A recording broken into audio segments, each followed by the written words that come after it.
Cheers to $5 wine. Oh yeah, $5 wine. Classy. Mm-hmm. Nothing but the best here. Hi YouTube, it's Kathy and this is Rosie. Hello! Her channel information will be linked down below and we are going to do a come drink with me. I think we decided on solo travel? Yes. Because we've both traveled solo. So you started telling me about your trip before, but tell the nice people of the interwebs about your solo trip that you took. Yeah, so after I graduated from college, sorry, I started to do voices. After you went to Minnesota. After I went to Minnesota. We're going to be like, how did you meet somebody from Minnesota? And why did you pick up her accent? I just like the Minnesota accent. So like I sometimes... It is really fun. It is very fun. Especially after watching Fargo. Fargo or Bobby's World. Bobby's World was a cartoon when I was a kid, and the mom talked exactly like this, off for crying in the mud, Bobby. Oh, I don't remember that one. That's okay, I'm older than you. You look taller than me right now, too. It's true, I do have a very tall torso for how short I am. Yeah, I have very long legs and a very short torso, so... Yeah. After I graduated from college, I backpacked around the British Isles by myself for 2 months. So I started in London, and then I went through Wales, and then England, and then Scotland, and then Northern Ireland and Ireland, and I went back. And whole loop-de-loop with just trains and buses. Trains and buses. Trains and buses and walking, a lot of walking. Yeah. Yeah, so that was that. And then after that, I actually went to Haiti for 2 months, but we're not talking about that right now. Yeah, that was less solo travel, more writing an awesome book. Right. Writing an awesome book. That link can be in the description below too. It's true. I was planning on it. Oh! What was your favorite part about traveling by yourself? Oh, I did not have to cater to anyone else's needs or desires, or I did not have to conform to what they wanted. I didn't have to pretend like I wanted to do something that someone else wanted to do, because I just had to listen to myself. Listen to my heart. Aww. And if I wanted to not talk for an entire day, I got to not talk for an entire day. And if I wanted to talk to someone, I could go find someone to talk to, because it's not that hard. Not as hard as I thought it would be. Yeah. So yeah, that was my favorite part, is that I got to just do what I wanted. And for a lot of our lives, we don't have that opportunity. Yeah. Because we have to conform to what our friends want or family wants, or like, even if it's not a bad thing, like if you're in a friend group to like, you know, someone else wants to do that thing, let's do that thing. Yeah. Like, that's not a horrible thing in general, but when you're solo traveling, you just get to do what you want to do, and you get to learn about yourself more. Way. And you can change plans, and if you know it's not going to bother anybody because nobody else was affected by your plans in the first place. Oh yeah, definitely. I'm right up there with you. Like, it can be so fun to travel with people, but yeah, having that introvert time away from humans is so valuable. It was gorgeous. I just got to listen to podcasts, read my books, do all the things that I wanted to do. So it's quite nice. Perfect. Yeah. How about you?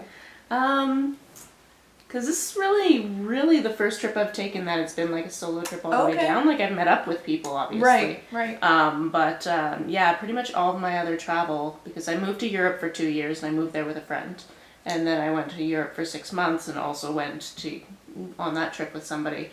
So this is the first time where I've done an extended thing more than a couple of days. Right. Where I'm, just traveling down the West Coast on the way to Anaheim, as you do. Yep. When you decide you're going to rage quit your customer service job and just go traveling. On this trip, I've really enjoyed the freedom to just be like, so what is in this city that I would like to see? Yeah. I shall go figure out where the things are. Or I don't have a set plan on exactly where I want to go, but I'm going to walk in this direction until I find a place to taste beer, or that type of thing. Yeah, just having that freedom to be like, I don't know exactly what I'm going to do, but at some point I would like to do A, B, and C, and have those be like super generic things that I want to do. Like, I would like to eat a donut.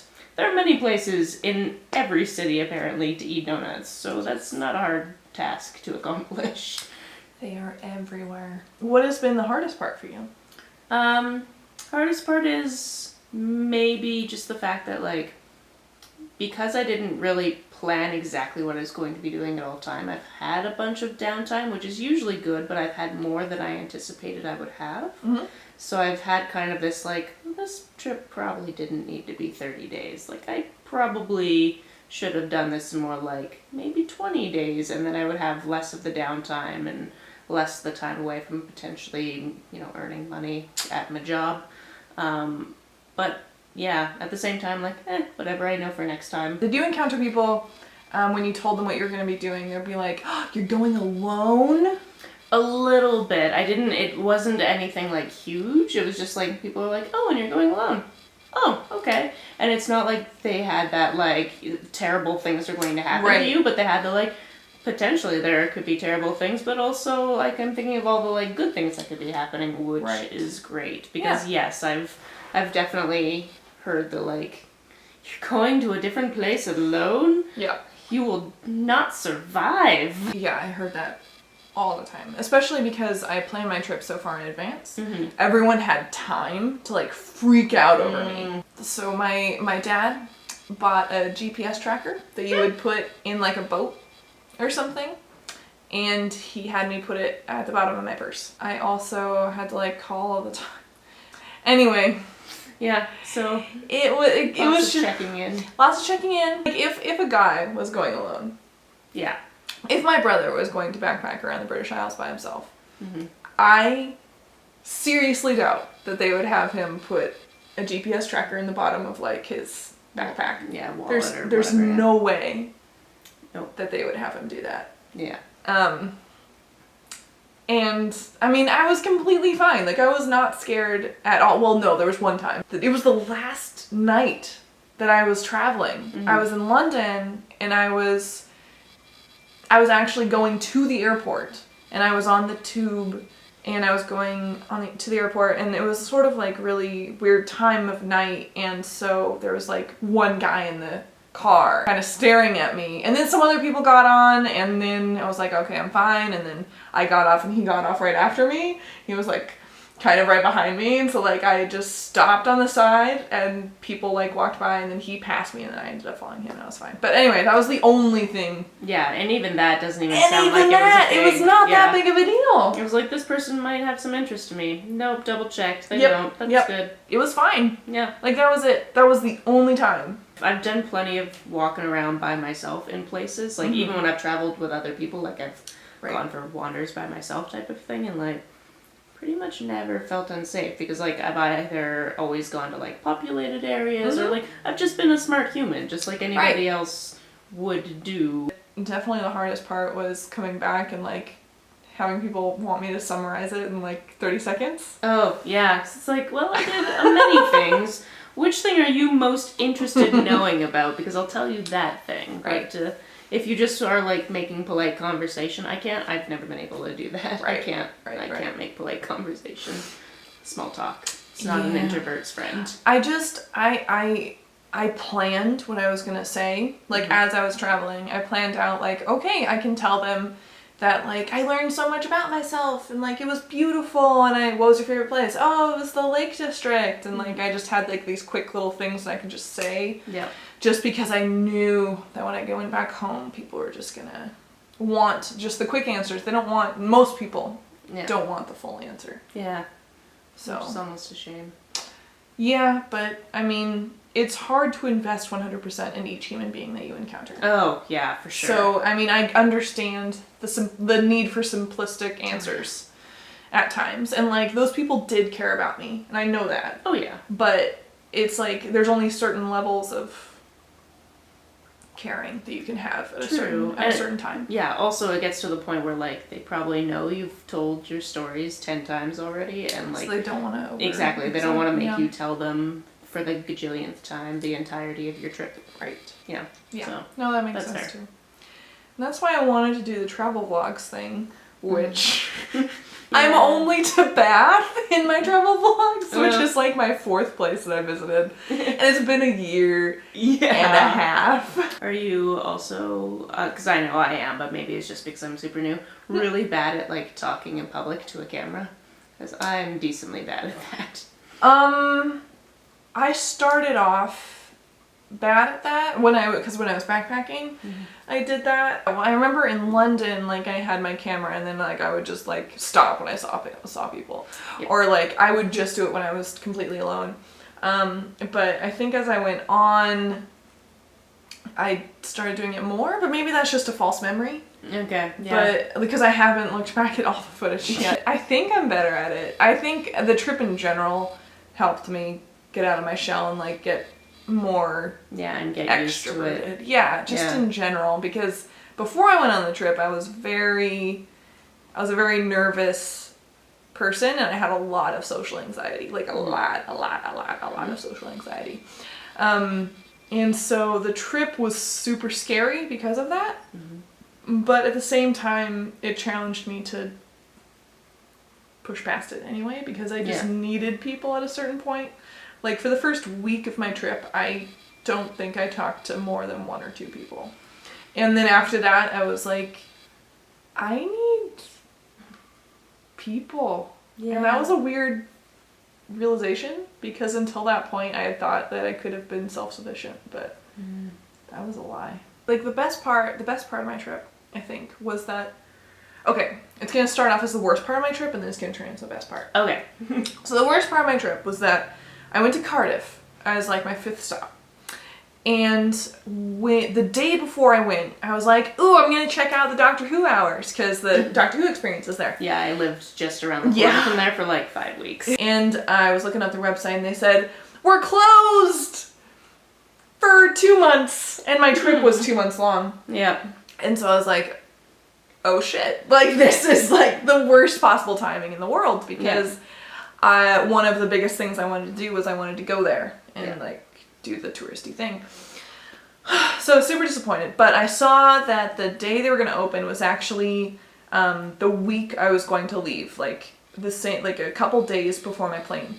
And so I decided to rearrange my schedule. So I was still going to Cardiff like the next day, but I decided to cut out a city and then go back to Cardiff at the end of the trip, so I could go back to the experience. But when I was there in Cardiff for that first time, I was at a hostel. I was always at a hostel, but I was at a hostel there, and I made friends with some Italians that were there going to school on a scholarship. And we stayed in contact throughout the rest of my trip. And at the end of like the trip, I was like, hey, I'm gonna be back in Cardiff, you want to hang out? And they're like, you can stay at our house, because they got a house. And so I was able to stay in this house with these Italians that I had made friends with on the first part of the trip. Like, it was a house full of Italians.